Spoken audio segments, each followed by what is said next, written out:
TradeTalks. I'm your host, Jill Malandrino, Global Markets Reporter at Nasdaq. We've been coming to you live from Consensus 2018 in New York City. It is the largest blockchain conference around the globe. Joining me for this segment is Ryan Taylor. He's the CEO of Dash Core Group, and we're going to look at cryptocurrencies in the retail space. Ryan, thank you very much for joining us at Consensus. Quite the crowd here. Yes. Lots of buzz around blockchain and cryptocurrency, and usually crypto in retail, it's a relatively tough space to get into. Why do you think that's the case? Well, I think that cryptocurrencies, or most cryptocurrencies, are poorly designed for the retail space. They take too long to confirm. You really need a payment method that's easy for the consumer to use and is instant, as fast as a credit card. And so I think there has been limited adoption for that reason. There are other reasons too. Customers don't like to be the ones to pay to send money to the merchant. They're used to using their credit cards where they actually get rewarded for paying. And so the incentives just aren't there yet. And there's a lot that we can do to set those things up. Well, outside of the Western world, there really is adoption of cryptocurrencies and other form of digital assets. Why do you think that's the case? Do you think we're going to catch up to that? Well, I think that the United States is probably one of the last that would switch, and the reason is because we have a lot of financial freedom here, and our payment systems generally work pretty well for our day-to-day use.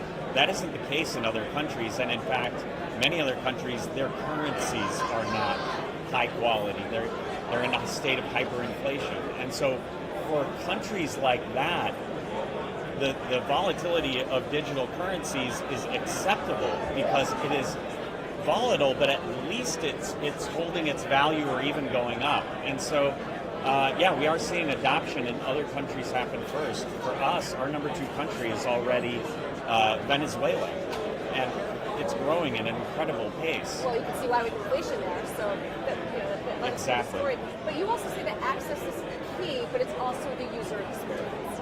Yes. Digital currency, if anyone's tried to sit down and use it, it's relatively intimidating, if not outright difficult to use. There are long cryptographic addresses that you're sending your money to.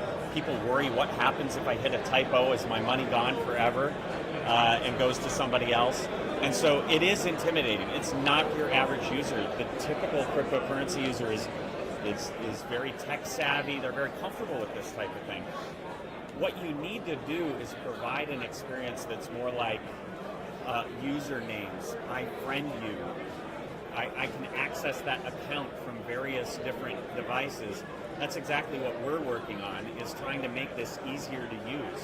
And if you go back and look at any other industry, those companies that focus on ease of use outperform by a wide margin, whether that is or the user experience as a whole. You look at JetBlue in the airline industry, you look at Amazon in online retail.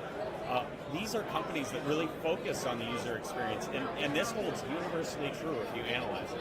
All right, well, thank you very much for joining us at Consensus, and thank you for joining me throughout the day. I'm Jill Malandrino, Global Markets Reporter at Nasdaq.